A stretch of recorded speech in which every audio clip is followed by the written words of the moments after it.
gentlemen.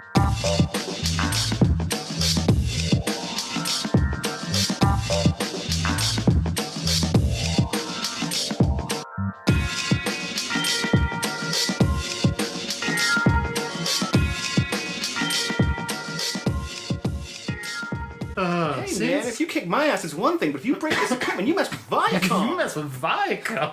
It's like, Jesus. Oh, that shit was really good. So welcome to the Artist and Economist podcast. Yes, hello, thank you. Yeah. Thank you for having me. We're here with our special guest, the co-host of the program. That's what the podcast always does. Joe Posnanski starts it, and Michael Schur always says, thank you for having me. And someone finally brought it to his attention that he was effectively a co-host instead of a guest. Yeah. Like, what? It's good times. Sorry about the coughing. We are very deathly ill, so this might be the last episode we do. This is actually more a cry for help podcast than anything. Send us money. Yeah, and GoFundMe. And medicine. Anti-death vaccine. Yeah, we're gonna... I'm developing it right now. That's gotta be... Sorry, where are we at on that? That everything vaccine cure? I say, well, donate. Link in the description below. Donate today. The more money I have, the more chances you have of staying alive. If we set it... First of all, excellent cult leadership. Second of all, can we set it up like how GoFundMe or Patreon has like tiered rewards? How much do you really value your life? Yeah, for $1,000 we'll cure your diabetes and nothing else. For $2,000 we'll cure diabetes and give you the sleep apnea machine. For $5,000 we will fix all of your organs. Where we get the donor organs? You'll never know. Wink. Dogs. I like how we just basically become like an insurance company. I was gonna say, in some measure, that's ultimately what it does.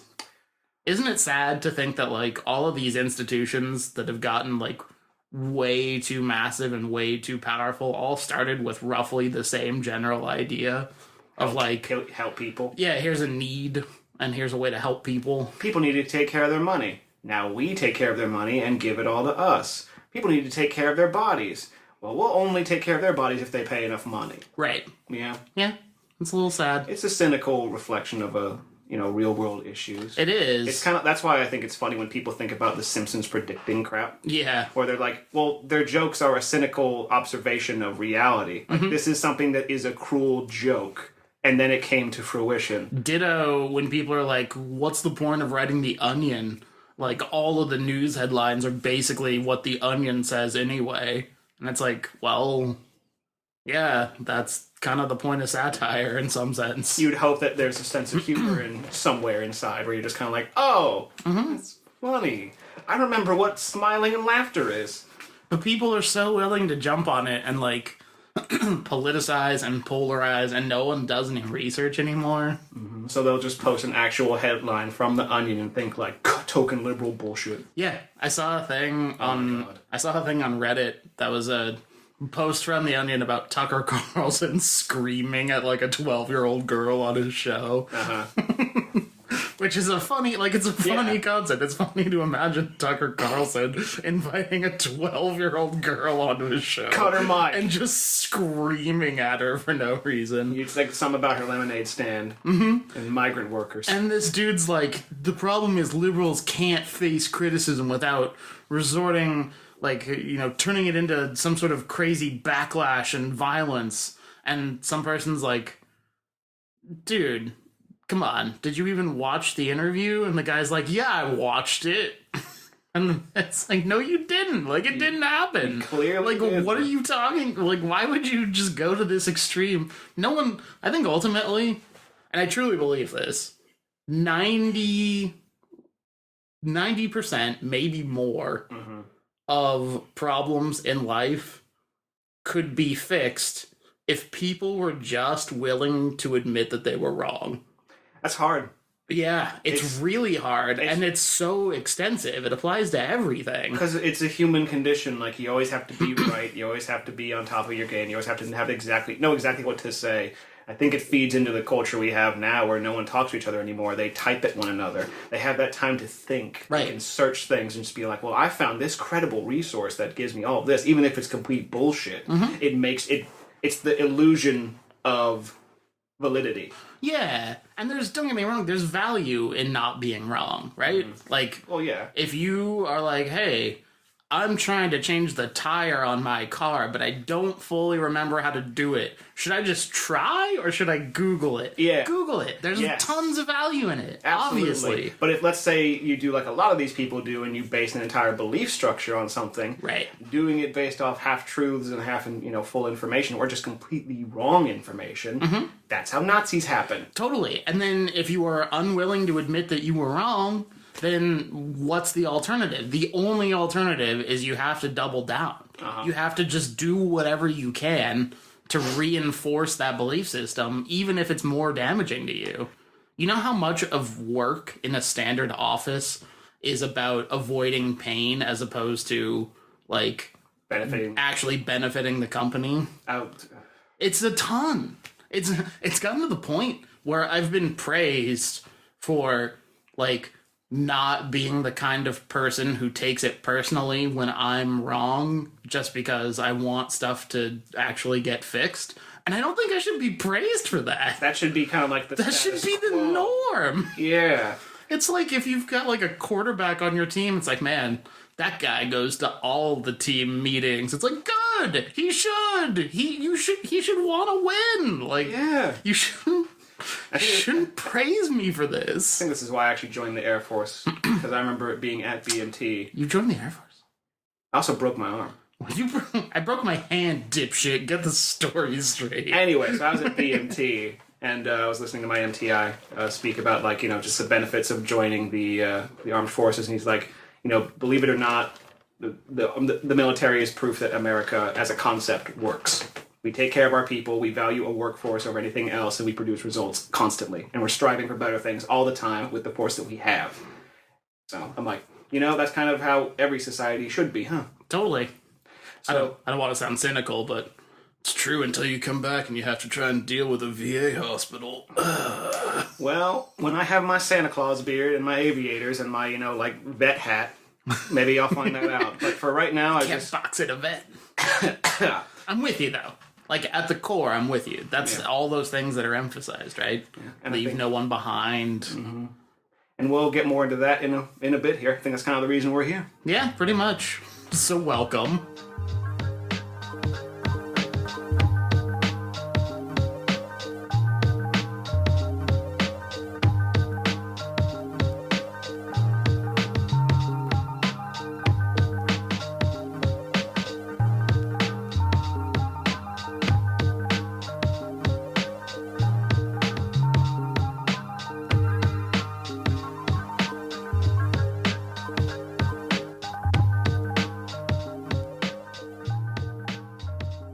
Why would you say my catchphrase? Come on. I forget it, brother.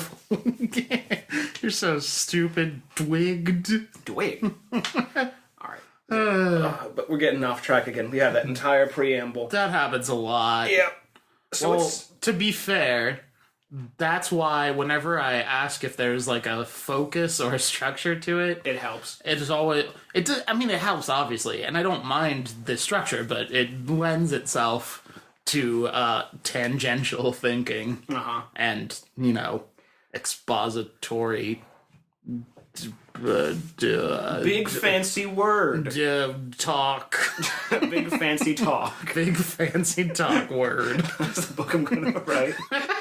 You want to sound like a socialite? Read my book, dingus. Big fancy talk. It's like my big fat Greek wedding. Anyway, friggin' with a foreword by Meghan Markle. Yeah. There's explosions and truck noises. Fucking all right. So we're here now. It's been about 7 months since we've done anything remotely related to a recording. That's correct. I've been busy. Mm-hmm. You, I assume, haven't been. No, I'm just kind of sitting on my hands for 7 months in some spider hole I dug. Literally. Cool. Yeah. Yeah, it's been a while. It's good. I'm glad we're doing this. It's funny. As soon as you left, this is one of the things I had metaphorically marked on the calendar as like, oh, I'm looking forward to doing one of these again. Oh, hell yeah.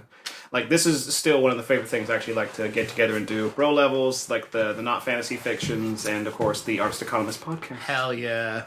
I listen. Do you go back and listen to those? Not really. Like it might just be like a time thing, but like usually whenever I watch anything on YouTube, I'm actually catching up with the other things I like to rip off my jokes from. Aren't we all? I don't listen. I don't listen to a lot of them, but I definitely have favorite things that I'll go back and watch or listen to again. Like the our fantasy stories are really fun. Yeah. Because it's just like it's dumb writing and it's original and it's got fun, stupid voices and it's just delightful. I still think about my bear story, The Beaches and Bears. Totally. That one was brilliant. That's what I'm saying. Like, I'll go back and I'll listen to that every so often. And it's just like, ah, yeah. And, like, I'll go back and watch the infamous episode where Delson kicks the drugs. I remember that. And we came up with the obvious, like, oh, it looks like I just help you kick the habit joke. It's just like, look at that. That's pinnacle. Beautiful. Pinnacle bro level. Oh, it's us at our peak. Oh, so good. Yeah, it's decent. Yeah, it's worth a pop in. We'd make a like good couple of C-level celebrities. Yeah. Move out to California, make nice with Aaron Hansen and the boys. Nah, dude, it's all about Super Mega. It's all about Rhett and Link. Matt and Ryan, what up? It's all about Jake Paul. I want to join Team 10. Make it Team 12. Shit.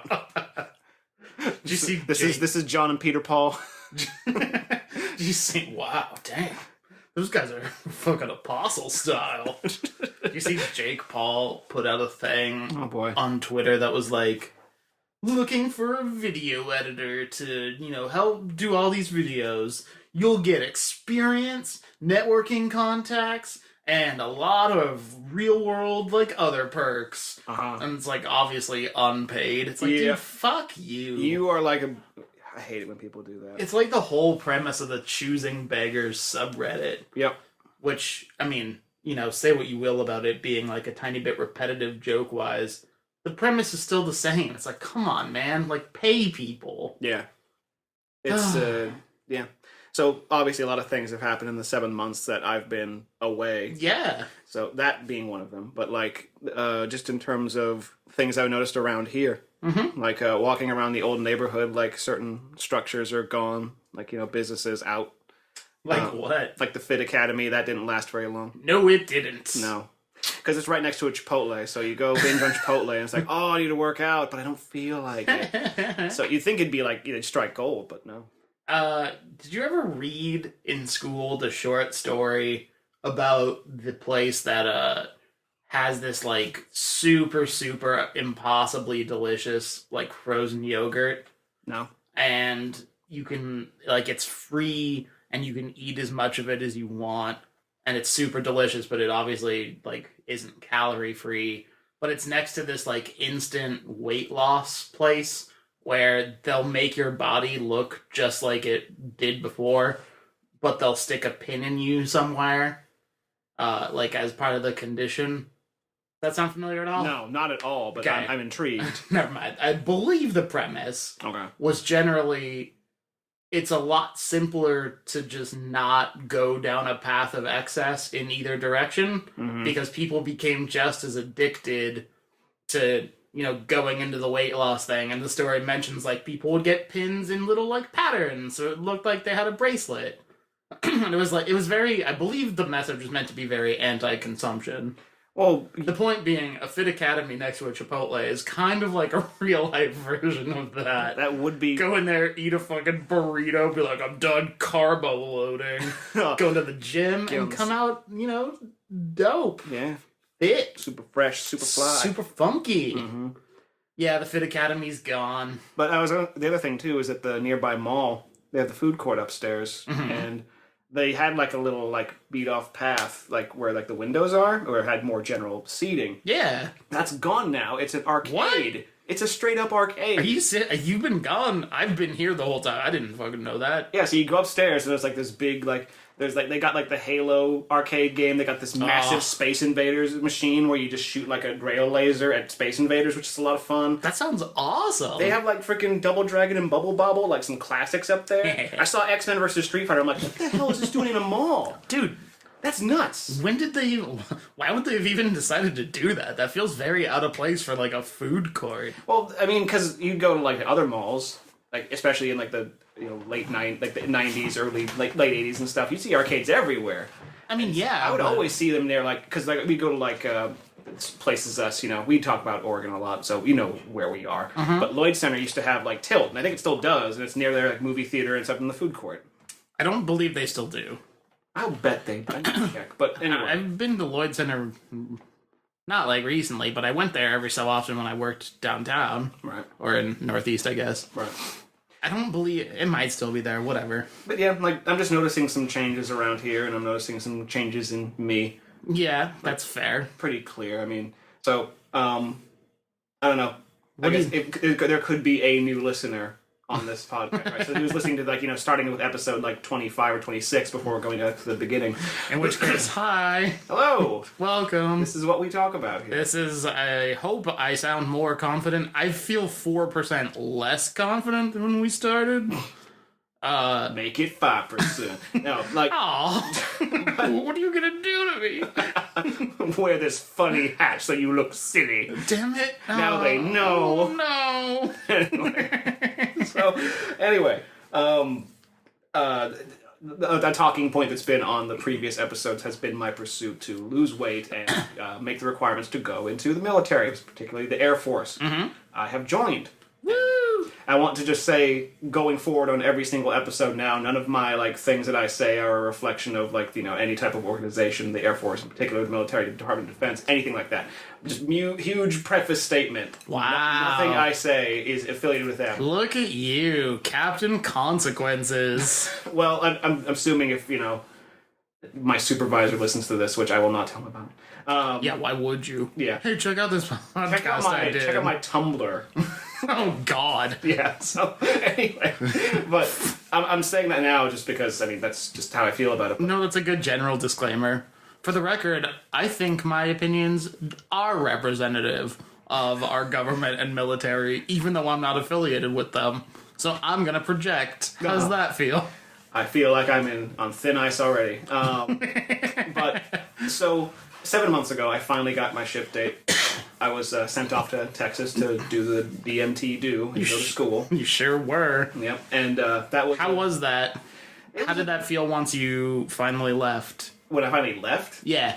So walk me through your character arc. Walk me through your emotional character arc. Okay, so the nature of BMT is that like you get there 0 a week and then they just beat you up. Not like physically, they don't do that anymore. No, like, they knock you down. Right. Just like because this entire time you're getting ready to go and do this thing, you're probably getting a lot of like, "Hey, good for you," and like spurring you on from like your family and friends. And totally. Your recruiters are really excited for you and all that stuff because they've been through the same thing. And then you get there for 0 a week and it's just like it's 3 a.m. It's raining. You just jump off a bus and everyone's screaming at you, and I'm just like, why am I here? Oh, boy. So definitely those are those thoughts. And the process clearly works because, I look at the people who actually do excel in their career fields, and I look at the people who are my MTIs, and I look at the people who are in charge of them, commanders and stuff like that. All good people, all who care about the people trying to do this. They want to see the best out of you, and it's like, just trust the process, it gets done. It's by the numbers. So if you ever feel like you're getting lost, or you feel like you can't handle it, it's by the numbers. So, sure enough, I got into the system, did my jobs, did my lessons, put all of my effort into it. Graduated honor grad with Warhawk, so top fitness and all sorts of stuff. Got like a 97 on my test that I had to take. Seems good. Out of how many? Like 100. It's funny because 7,000. 97 out of a possible 900,000%. But the test took 4 days. Oh God! But yeah, it was a nice experience because it was it was exactly what I needed. I needed time to focus wholly on me and making myself into who I wanted to be. Yep, and it's easier when you have any sort of support network set up, especially one that has a vested interest in also helping you achieve those goals. Yeah. It makes a big difference. And it's funny, though, because after that, I went to my classes to learn my actual job. And I'm using vague statements here just because... No, that's good. Smart. Protection-y. Yeah. Excuse me. No, that's fine. I feel you.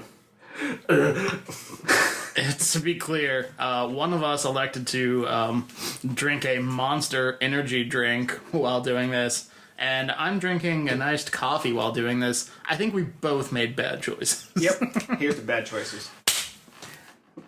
Stress for a sec, cause your loving is the best if I just make a bad decision. Oh, awesome. Great song. I like that we gotta harmonized a tiny bit. Take out all my money from the bank. Yeah. Such good... Anyway, I'm getting off track here. Took you to the jeweler, told you pick a ring. Took you to the dealer, told you pick a range. Took you to the dealer, told you to pick a ring. It's like, what the fuck? Whoa. Can we just have a pause break right here and just sing Chromeo for like an hour? Anyway, so I went from there. I went to school to study my craft and learn my job. It was funny because when you get attached a little bit. Sure, how could you not? And so it was the way I've been describing it to people, though, is pretty funny because like I'm the kind of person that's really anxious when it comes to doing what they're here for. Yeah, I have a job, I've learned the skills, and like it was in the last week, and it's like senioritis, you just kind of like, I want to go. Yep. I want to get it done. And so I described it to people like, how's it going to feel when you leave? And I'm just like, you know that movie like 128 Hours where James Franco is like they're playing the guy who gets his arm trapped in the hills and like the rocks and stuff. It's kind of like it's gonna be like that. Like it'll be the last time I walk out of these doors, and I'll be like when he cuts his arm off, he's just looking at his arm and and then back to like where he got trapped. And he's just like just slinks away. Well, I guess I'll go. Yeah, it's like what it's that. It felt like that for a second. I was just like. I'm leaving a little piece of me behind here.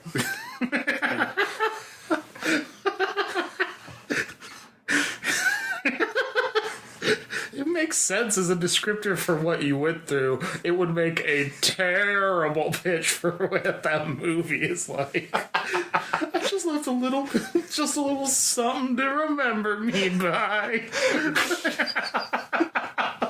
A fucking dull knife over the course of 4 fucking... Yeah. So, people gotta laugh out of that. That's a coming-of-age tale. It's like the Stand By Me, but with the one-armed kid. So, darling, stand by me. Alright. But... yeah, no, I'm with you. That, like... It's a very, like, low-level, persistent, jittery anxiety. Like, it's like a restlessness that's like... This isn't my goal, and this isn't my destination, and there's no longer anything I can do here that's, like, going to help me get those. Yeah, so you just you look at the people around you, yeah, and you look at the fun you've hopefully had, and the experiences that you learned from, which I'm assuming which is what all school is supposed to do. It is. Well, and I assume, just like in your case, school is supposed to both train you technically, but also help you establish and build relationships. Yes. Like that inherent social part of the education system is probably still a priority. Definitely. And so I made some good people, met some really nice people. Made some good people. Made some good friends, met some good people. I'm usually not one who just like tries to harp on minor mistakes. I just thought it's really funny. I made some good people. Anyway, I want to know how I did that. I mean, there's the obvious way, but anyway, yeah. So just checking in with them and talking to them and keeping tabs with them, adding them on Facebook, doing the usual kind of. And now you're about to get back to business in a little bit. Yeah. So I got a few days left here. I've been home for the past like 2 weeks and more. Tammy came to visit. Yay! Which was very nice. I don't know if I should say her real name or say her screen name. Well, you can always go back in and post and layer in the screen name if you want to. Sure enough, we had a wonderful, wonderful time. Yeah. like the weekend of her arriving here, I asked her to marry me, and she said yes. So I am officially engaged. Thank you. This is like a stand-in for sound effects. Like, I'm thinking like the roaring crowd from the Phoenix Wright games. No, I was gonna say like you're gonna be like, oh God, run! It's just like standing for audio, like, oh God, everyone's dead. Like from Slide whistles. the clowns have machetes. Not the bees! Not the bees! This is gonna be so fun to edit. I hope It's like from Starbucks. How was that? Oh God, everyone's dead. congratulations. Officially, formally, verbatim, on the podcast, recorded for all perpetuity. Congratulations. Mm-hmm. That's pretty awesome. It feels good, and of course she had to go home yesterday, so I did that whole trip to the airport, and that was not the brightest day of the vacation, but No. it's How could it be? yeah. So I was able to hang out with a friend and have some alone time and just think it through. That's good. Things. That's kind of what you need, right? Yeah, it was funny because there was a brief moment where I came home yesterday because I had just arrived from like the airport, and I was supposed to meet a buddy of mine later, but I didn't know what time. So, I was there just in our house, and no one was home. It was just me, and I was like, this is the first time I've ever truly been alone in the past like 7 months. Totally. And that felt really weirdly harrowing because I was just like, oh yeah, I have to be a person by myself now.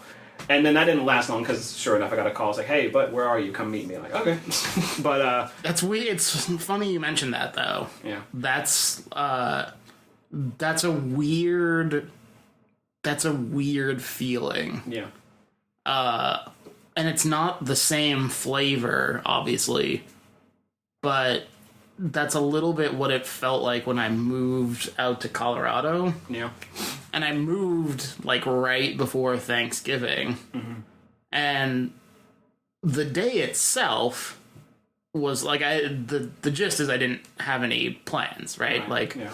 I didn't really know anyone. My manager at the time was like, you can come hang out with us. I was like, no, it's fine. I've got a bunch of stuff I can do around my new apartment anyway.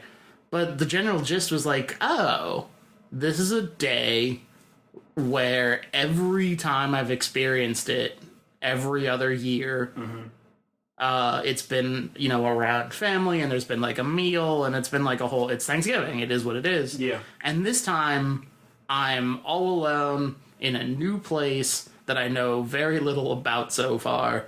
And it just kind of gets to you a little bit. It's oddly it's like you feel, despite having truly every freedom possible, you feel caged. Totally. That's exactly right. And that's kind of how I felt yesterday, too, because I was just like, I'm just going to go to my new freaking 4K TV I bought. I got that mad money going through me. Damn. And just going to play Kingdom Hearts and drink. That's essentially what I did on Thanksgiving. I made a steak, I bought a bottle of scotch, and I watched football all day. Yeah. Because I was like, and it's hard not to, because, I mean, we're all human beings. We all derive pleasure and comfort from a lot of the same things, but we also derive, coping from a lot of the same things. Yeah. And I would argue that those are all, good coping mechanisms in some sense. Because on the surface level, it's like, you give yourself some good food, good drink, and something you find entertaining. Right. So, I mean, I think it's from the outside observer, we're trained to think that that's kind of sad. Like, oh, you're on a holiday from family, you're just so alone, that's so sad. It's like, hey, man, I'm here living. Yeah. Like, we're all just here living, so... Yeah, I'm with you. I don't think it's sad at all. There's actually a lot of stuff there's a lot of stuff I do on a regular basis that people think is sad that I don't think is sad. Yeah. I go to lunch alone at work all the time. Mm-hmm. I go to, going to movies alone. People are like, I wouldn't want to go to the movies alone. It's like, first of all... How do you watch movies? Well, right. And second of all, of all the things that you should feel okay doing alone... The thing where you're expected to sit quietly. Yeah, to sit quietly and not talk. Yeah, for like an hour and a half or more. It's like, what are you talking about? It's fucking, oh my god. So, things I missed, I didn't miss this because it came out as I was in, school and stuff, but, movies and, video game release dates and all sorts of stuff. Yeah, for sure. I mentioned Kingdom Hearts 3 earlier, and that came out around, I think it was in March. And, fuck, like, I wanted that game so bad. Yeah, you and a lot of the rest of the world. And like it's funny too because I was about to spiral off into like a joke of just like finally come out, like all that kind of stuff. But like when I turned it took me on, longer than took me less time to pursue my career goals than it did for Square Enix to release Kingdom Hearts 3. seriously. But I mean, and yeah, you could riff on it like that. But to me, I was just like, as soon as I popped it in my Xbox and turned it on, heard the theme song, saw the familiar characters, and actually like swung the keyblade around a bit, I was just like, I'm home again. I'm in it now. I'm in it now, and I want to stay here. Like I just played for like 5 hours yesterday. I find it really weird that they decided to give Goofy testicular cancer in the new one.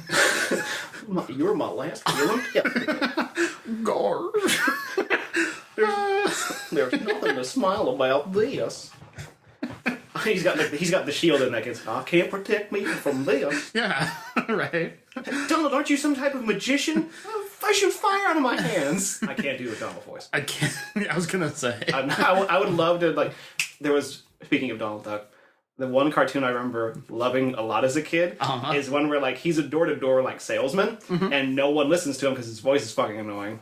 And so he gets these, like, tablets, like, he just swallows it down, and it's like, it's like radio voice in a pill. Nice. And I just love the idea. It's like, he going up to, like, someone's door, it's like, great, Donald's here. It's like, good evening, madam, how are you? I represent the Succo Vacuum Company. Would you like a demonstration? And they're like, oh, this duck's more charming now. I would love it if you could actually do, as someone who prides himself on the amount of voices that he can do, I would love it if I could just, like, pop a pill in and just be like, well, now I have every handsome voice I want.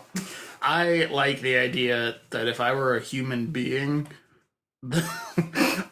Well, good news. I would, and I saw a duck coming up to the door to sell me a vacuum, that I would only object to his voice and not the fact that a fucking humanoid duck was at the door trying to sell me a vacuum. If I saw Donald Duck walk up to my door and try to sell me something, I'd kill myself. I'd be like, nope. Oh, it's like the Sonic movie.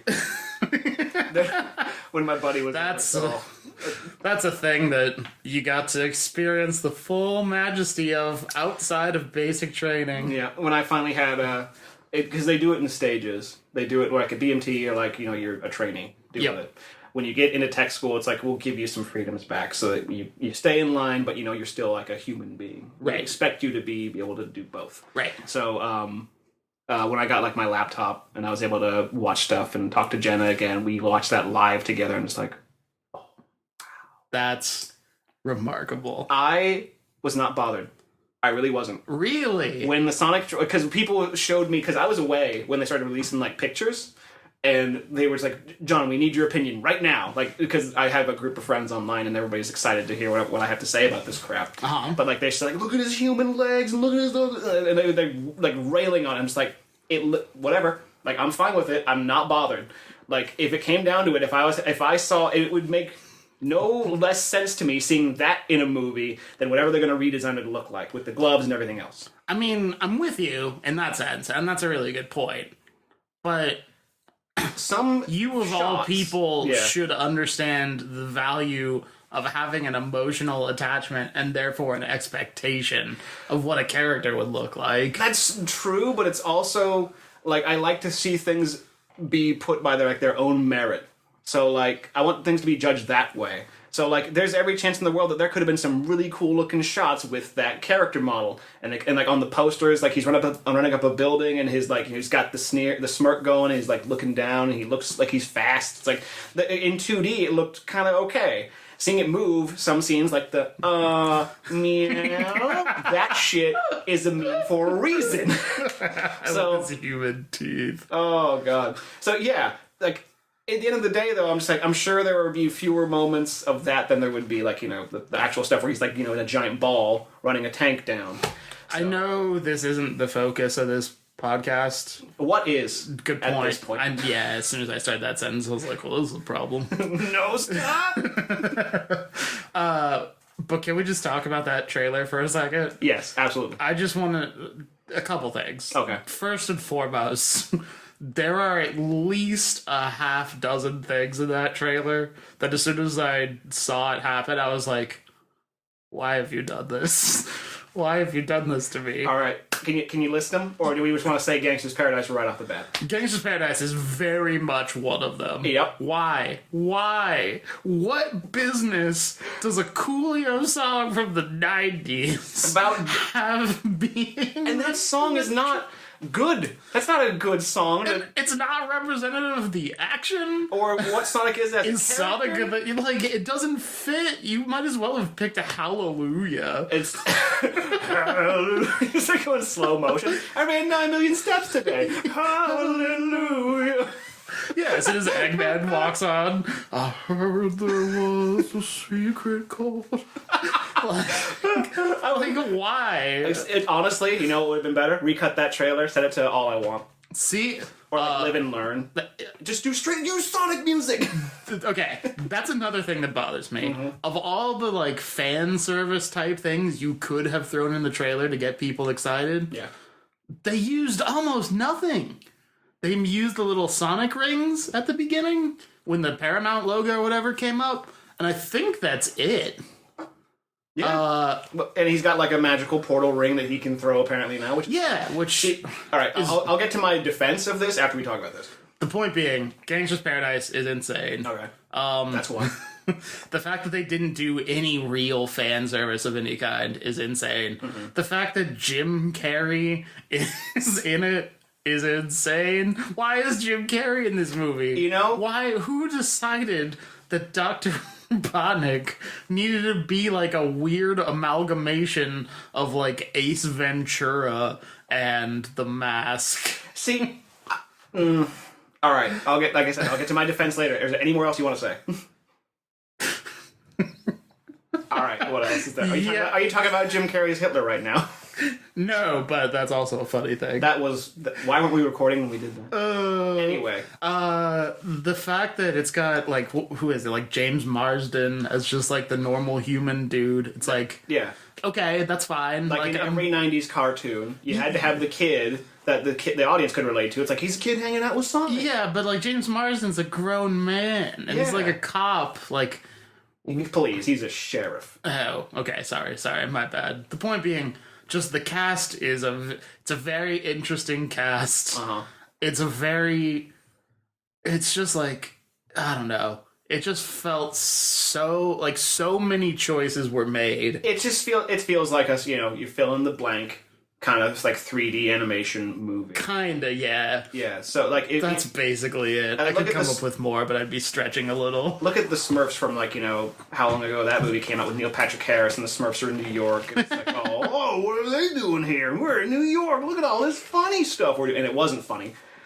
Shocking. Yeah. So it's a formula. So it fits that formula. And that's a little sad because you'd hope always that something with like, something as top tier, or at least it's with the longevity of a product that some video games have, like Mario, Sonic, even like Final Fantasy and stuff, and they still haven't made a fucking good movie.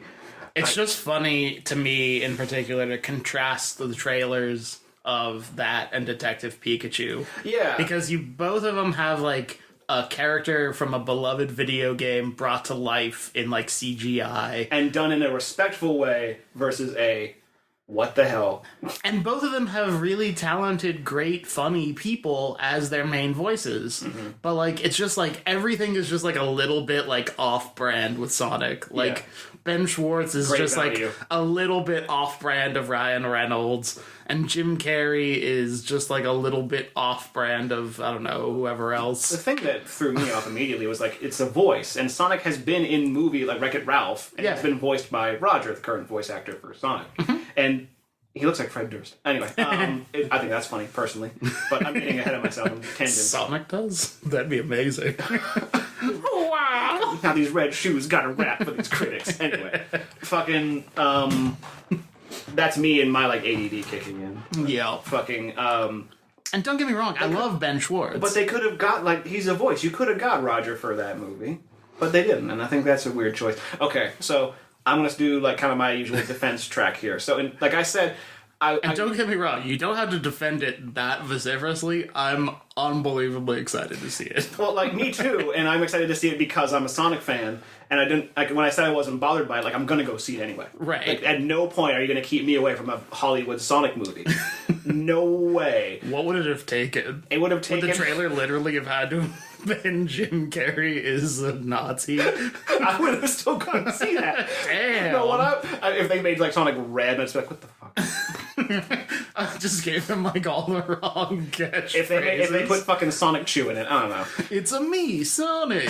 It's a me, the Hedgehog. Where's my chili pasta? Where's my...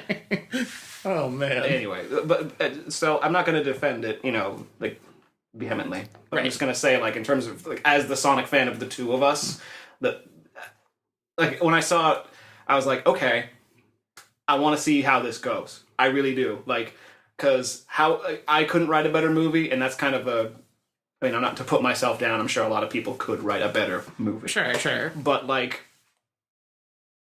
I was curious to see about where it would actually go. Like, I want to see what Robotnik is doing in this world. I want to know why Sonic's there. I want to know why he can do that crazy ring power. I want to know how he was living. Like, you saw, like, his little kind of hedgehog cave with the burnout shoes and the jam box. And I'm just like, yeah, he's apparently been here for a while. So, like, I want to know why. Like, I'm curious to see about what the movie actually does with the characters. Especially since he said, I'm going to have to save your planet. Yeah, because, like, what the... Clearly why is he he's here? on a different planet then. Yeah, so... I don't know, I'm just excited for it, because the way I wanted to offer some contrast for it was I was thinking about the Super Mario Brothers movie, and how much of, like, a classic shit show that movie was, and how it was completely unfaithful to, like, everything in Mario Brothers has to possibly offer. But me watching it, as a Mario fan, not as big as, like, a Sonic or anything, sure, but I love Mario Brothers, I watched the first act of that movie, and I was in it. Like, when you see the, like, Luigi and Mario... they're struggling plumbing business, and, like, Mario's, like, fix-it guy, and Luigi's, like, an understudy, and, like, they're trying to get by, and it's the first act of that movie is actually really good. And it's only when they go into, like, Dino City where the movie just takes a complete drop. So if they would have tried to, like, if they focused more on, like, like, the elements of, like, the Mushroom Kingdom, or, Koopaopolis, or whatever the fuck the city was called, coming into New York, right, I would have been fucking in for that movie. Like, they go and, like, down to a sewer, and, like, there's, like, fire flowers growing. It's like, hey, look at this thing. And they pluck it, and suddenly they can shoot fire. Like, whoa, that would have been really cool. Yeah, that makes sense. But instead, it's like, they're driving around these, like, freaking monster police cars from Dino Cops. And see, that doesn't make... And like, to me, I think first of all, I honestly don't know that I've ever seen anything quite like the way the internet reacted to the Sonic movie trailer. Like... I've seen the internet react to a lot of stuff. I saw it react to Michael Jackson's death, I've seen it react to all sorts of crazy sporting events, for better and worse. Yeah. I've never seen anything quite like this.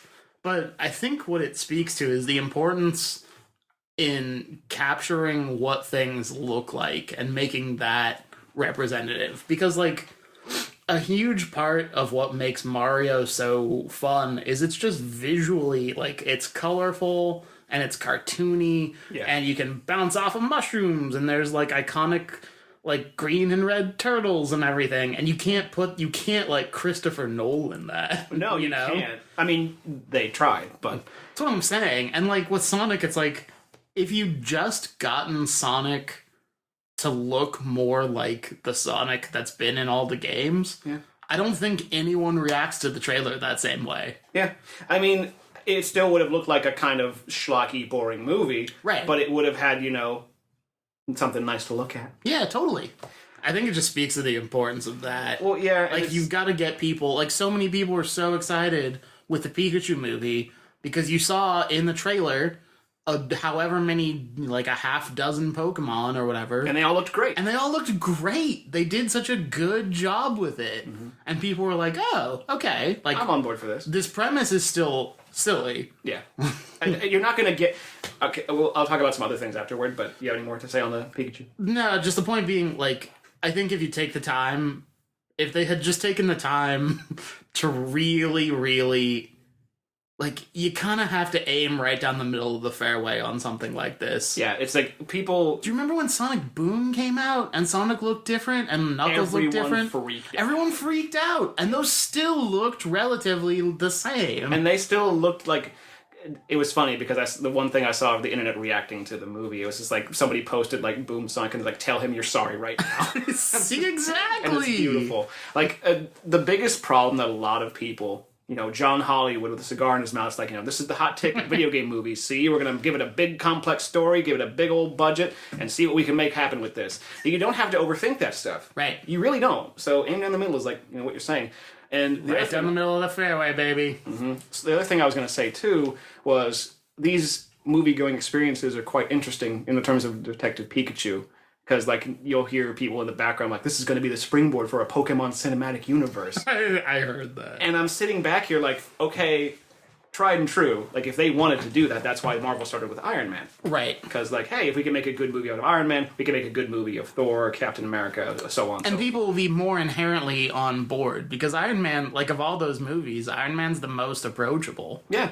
Like, I think easily. Yeah. It's basically just Robert Downey Jr. just kind of, like, being himself. Yeah, and so, it's like a great casting. Like, cocky, charismatic, kind of a dick, but still inherently likable. Like, you root for a guy like that. And then you meet Captain America, and it's like, wow, a perfect human being exists. Yeah, see? And that's just it. Like, every other character is, like, a little bit annoying in their own right. Mm-hmm. Right? Like, Spider-Man's, like, a kind of annoying kid who, like, hasn't figured it all out yet. And yeah. The Hulk, I just don't think is all that interesting. Yeah, because the most interesting thing about him is, like, the monster he tries to get rid of, so... Right, and, like, I never saw any of the Thor movies, but they always struck me as, like, more serious. The Thor movies are actually more silly, because it's like a fish-out-of-water story about this, like, you know, grown child about who swings around a magic hammer. Like, I'm still worthy, I'm the prince, let's get drunk at a tavern. Like... And then you see him in Endgame, and he looks like frickin' Mordecai did in that one episode of fucking regular show. It was on, like, Breakup Island or whatever. Fucking, yeah. But anyway, the thing that I was going to come back to is, like, it was really funny to go see a movie that was just a movie. Yeah. That didn't have, like, all of this kind of, like, attachment to it of just, like, what this could mean in, like, some type of, like, grand canon, what this could mean, like, what references are they going to make to Detective Pikachu in the next movies. Right. Like, it was really funny. And kind of refreshing to just go see a movie. Yeah. And I appreciated that. That's a good way to put it. And so it's a lot of, yeah, it was been really nice to kind of ingratiate back into society after 7 months of school and training to be able to talk about this stuff again. Truly it has. Hell yeah. Welcome back. Thank you. It's amazing!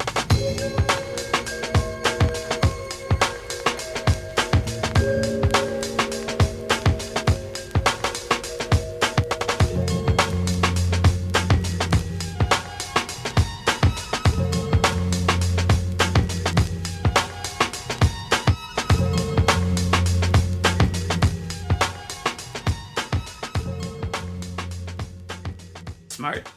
Yeah, we've been talking for about an hour now. Really? Yeah. Holy hell. Yeah, like when we talk, again, I don't actually give like an apology to the people who listen to this when we fly into these blind, because our podcast, I think, like you said earlier, when we have something to actually focus in on, it's better. It's more concise. But I truly do hope that this is entertaining for the folks who still subscribe to my channel. Yeah, I hope so too. The last thing I ever want is for it to be like just boring and rote and predictable, and I think we're doing a pretty good job of avoiding being predictable. I'm pretty sure there's at least one person listening right now. Yeah, like, oh, here we go. Who's just like, what's the Jim Carrey is Hitler thing? What the fuck are they talking about? Could you? At one point, weren't they like 90% of problems could be resolved if people were willing to admit they were wrong about stuff? What's going on? I want to talk about that more, actually, because like I want to see a recut of the Sonic trailer, but it's like Sonic in World War II and fucking Jim Carrey's hit. It's like, so the few things you're basic. And he's still doing the crazy head whipping around gestures. I'm in charge here. Allow me to clarify. It's like, oh god. And it just all stemmed from the idea that Sonic would still be I hate that hedgehog. Basically, it looks like I'm gonna have to save your planet. He's got like an airborne like jacket. I'm just like, what the fuck? Oh, Why God. would he be airborne? Yeah, I don't know. He Because seems Tails like is a there? ground troop, yeah. Yeah. Think of it. I mean, come on, man. You played Sonic Heroes. Yeah. Oh, God. The So- idea of So Jim... we'll let your imagination run wild with that. Yeah, it's one of the more hilarious and also totally insensitive ideas I think someone could think of. Making physical comedian Jim Carrey into one of the most evil human beings ever to live. It's kind of the premise of the producers, Yeah. you know? That's what I'm gonna use to make myself feel a little better about it. It's kind of the premise of the producers. Yeah. Is you just get a gay Hitler on stage And it's funny. talking about hotsy-totsy Nazis. Free hotsy totsy Nazi standing chair. That movie's great. I love it. / I assume that play. I never saw the play, but I saw the movie. Welcome to the Artist, the Economist podcast, where we talk about things we like. Yeah, it's fun to talk about stuff you like. Yeah. You ever see that YouTube video? It's okay to not like things. Is it like a song? Yeah, it's a little, it's okay to not like things. It's okay, but don't be a dick about it. Yeah, I've seen that. It's, I think it's the golden rule for everyone. It's generally pretty accurate. That's how I try to act as often as possible. It's not always easy. Being a dick can be fun. Oh, yeah. The near sexual high you get of destroying someone else's fun. Near sexual. Oh, yeah. Oh, yeah. Oh, that reminds me, I've got to show you a sketch later. All right. Well, I'm looking forward to that. Do we have any other, like, final talking points before we, just peeling, back the curtain here? We're going to record a bro level after this because plenty of games have come out since the 7 months I've been away. Show A enough. lot of them are on Switch. A lot of them are 2-player, and I want to play them with you. Yay. No, I just find it interesting. First and foremost, congratulations on everything. Thank you. Getting into basic, getting through basic, getting through training school, getting engaged. It's been a very productive 7 months. Yeah. I did almost nothing of note during that 7 months, at least compared to what you've gone through. And yet, I still feel as though every day is a day where, I'm growing as a person. Yeah. And slowly just working toward, just finding a better spot and position in life and charting a course to happiness. What I'm trying to get at is that if there's one thing I want people to take away from this podcast, All right, go on. and just in general in day-to-day life, is that progress doesn't have to be defined by these, like, broad, sweeping, awesome milestones. Like, all of the milestones you've hit are all incredible, obviously, and it's super great, but they're the culmination of all of the little steps that you took toward them. And little steps toward having a better life aren't bad. There's nothing wrong with taking your time and figuring out what you want and just every day trying to get a little bit closer to that. You don't spend your life looking for defining moments. Your defining moments will find you. Totally. That's exactly it. There's a soundbite for you. I like it. When I run for president, I'm going to steal that. That's going to be my... This just in on Fox News. Does the incumbent president want Jim Carrey to be a Nazi? Oh, yeah, good point. I guess I'm pretty fucked if I try to run for president. Like, well, he doesn't have a Twitter, but you're not going to like what we found anyway. It's just fucking me. It's like if I run for president one day, they'll find the drawings. It's just like, oh boy. It's like the AP Bio episode where they throw a party at one of the high school kids' houses, and he's like, what do I do if my parents find out? And Glenn Howerton's like, just tell your parents, I know about the affairs. And he does it. They come over, and they're like, 5 trash bags. Did you throw a party? And he's like, I know about the affairs. And they're like, their expressions all change. They're like, go to your room. So yeah, that's essentially all I would,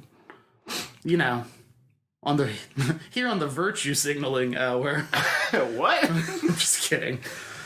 all I would try to say to people is like, hey man, Do your bit. just just every day try and be just a tiny bit better or a little bit closer to, your goals. And there's no shame in if it takes a while. You might have run over that kid the other day, but you gave that homeless guy $1, so pat yourself on the back. I'm not 100% sure that I feel good about the way that developed. I feel like if you run over a child, I guess the upshot is that you presumably haven't since, so good work staying away from running over children. Moved on to homeless people now. Yeah, obviously. Come on, it's a real problem. Oh, love it. You're a bad person. The military's I'm a made you little better each day. Wow. This truly is a relationship because you are a master of twisting my own words against me in ways I didn't want. Nice work. Guide to dating, relationship advice, even with family. Sheesh. Especially if you want to date your family. Who doesn't? All right, that's enough of that. Good night, everybody. Yeah, good night. Woo. Have fun. See you around. Do your bit. Later.